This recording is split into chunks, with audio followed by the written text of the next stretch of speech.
All right, guys, so we have a science project today. So if you guys have been watching my videos, you guys have been noticing that I have had issues with flex.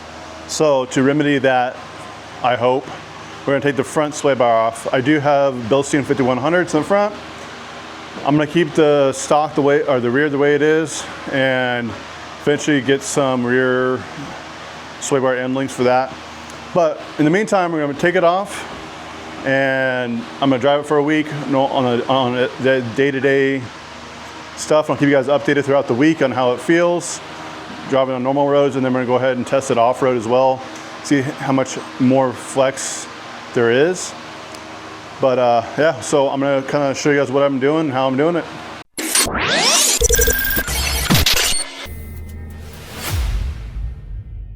The tools you'll need for this is a 19 and a 21. 19 for the main portion underneath the truck, the bolts that go underneath there, and then 21 for your links. Alright, what up guys? All it is going to be a 19 millimeter. There's literally 6 bolts. We got this one, and we'll just put these bolts back up there. Let me. There's that one. Then you want to hit that side real quick. I'll take the camera for you. Yes, sir.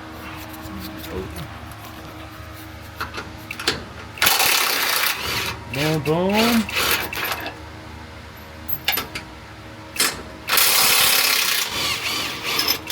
Sick. So that'll drop down. And then we can put the bolts back so we don't lose them. You know what I mean? Alright.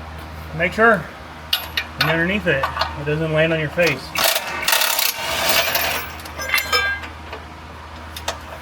Where to put the lid on? Okay. Take that link out. Take that link out. It's free. It's free. Now you can actually flex. I guess we'll have to go find out. Yeah. Alright guys, downtime lost here. I'm just gonna give Danny a little commentary. If he puts us in, if he wants to, he can. But honestly, driving like a sway bar is just like, you know, being able to take the condom off. What did he say? Just drives so much better, you know? Just a game changer when it comes to off-roading, flexing, head shaking and all that. So, whatever Danny decides, I'm stoked, but here he is. All right, guys, so it has officially been a week and no sway bar.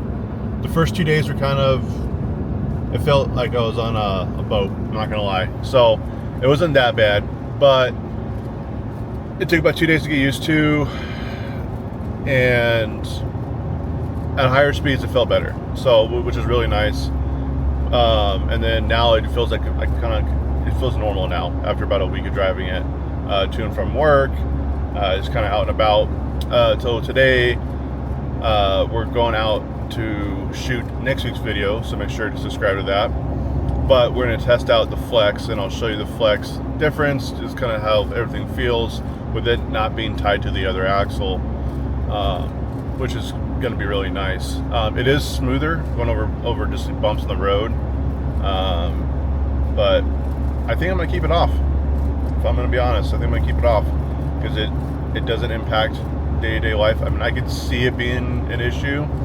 If you got a lot of weight on top and everything like that, you don't have the correct springs. So maybe if you're running a little heavier,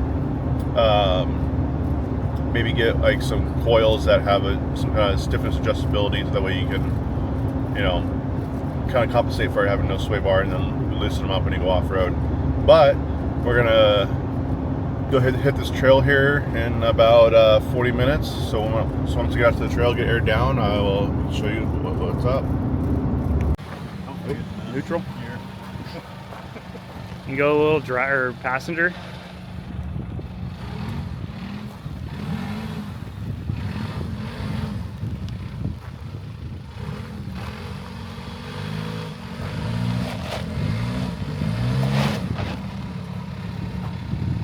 You can go more than that.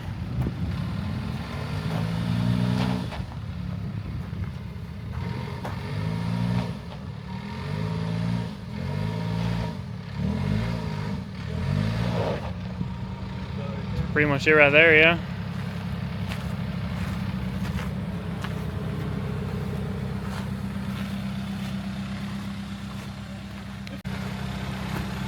Feels better? Dude, like night and day, take your sway bar off. Yeah. It would feel weird for the first few days, but You get used to it. But normally I'll be screaming right now. It feels like it's helping your rear flex also. Is that?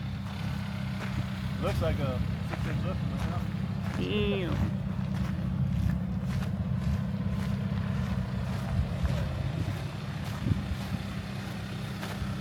I've never seen this thing flex like this ever before.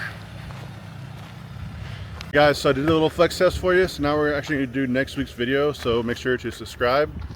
Check it out.